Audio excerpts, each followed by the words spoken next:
আবহাওয়া অনুকূলে থাকায় ফরিদপুরের চলতি বছর পেঁয়াজের বাম্পার ফলন হয়েছে। তবে হিমাগার বা আধুনিক সংরক্ষণের পর্যাপ্ত কোনো ব্যবস্থা না থাকায় উৎপাদন খরচের চেয়ে কম দামে পেঁয়াজ বিক্রি করতে বাধ্য হচ্ছেন কৃষকরা। সরকারি প্রণোদনার মাধ্যমে 2000 এয়ারফ্লো মেশিনে 2 লক্ষ মেট্রিক টন পেঁয়াজ ভালো রাখা সম্ভব হবে জানিয়ে কৃষকদের নিজ উদ্যোগে এয়ারফ্লো মেশিন কেনার পরামর্শ দিয়েছে কৃষি সম্প্রসারণ অধিদপ্তর। ফরিদপুর প্রতিনিধি আশিস পোদ্দার বিমানের তথ্যে বিস্তারিত জানাচ্ছেন ডলি বিনতে মনোয়ারা। পেঁয়াজ উৎপাদনে দেশের দ্বিতীয় বৃহত্তম জেলা ফরিদপুর। জেলা কৃষি অফিসের তথ্য মতে চলতি বছর 40,313 হেক্টর জমিতে পেঁয়াজ চাষের লক্ষ্যমাত্রা থাকলেও আবাদ হয়েছে 47,036 হেক্টর জমিতে।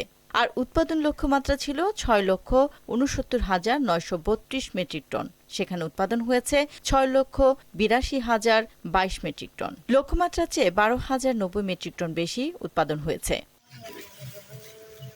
এদিকে উৎপাদন ভালো হলেও বাজারে দাম কম। তাছাড়া হিমাগার বা আধুনিক সংরক্ষণের পর্যাপ্ত কোনো ব্যবস্থা না থাকায় সংরক্ষণ করতে পারছেন না কৃষকরা। অনেকে সামর্থ্য অনুযায়ী সনাতন পদ্ধতিতে বাড়িতে পেঁয়াজ সংরক্ষণ করছে। তবে এই পদ্ধতিতে সংরক্ষিত পেঁয়াজের 25 থেকে 30% পচে বা নষ্ট হয়ে যায়। ফলে লোকসানের শঙ্কার সাথে ঋণের টাকা পরিশোধের চিন্তায় ঘুম হারাম পেঁয়াজ চাষিদের।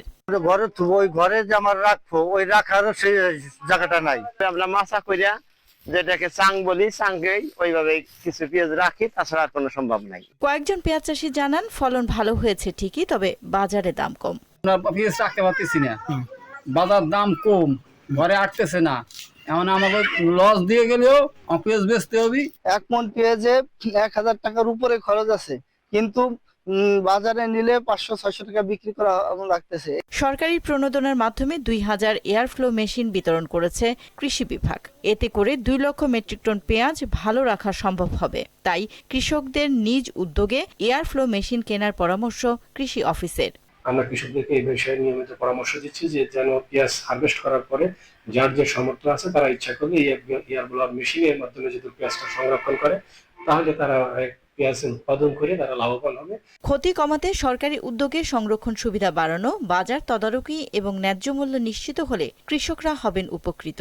অন্যথায় ভবিষ্যতে পেঁয়াজ চাষে আগ্রহ হারাবেন কৃষকরা। ডলি বিনতে মনোয়ারা, মোহনা সংবাদ।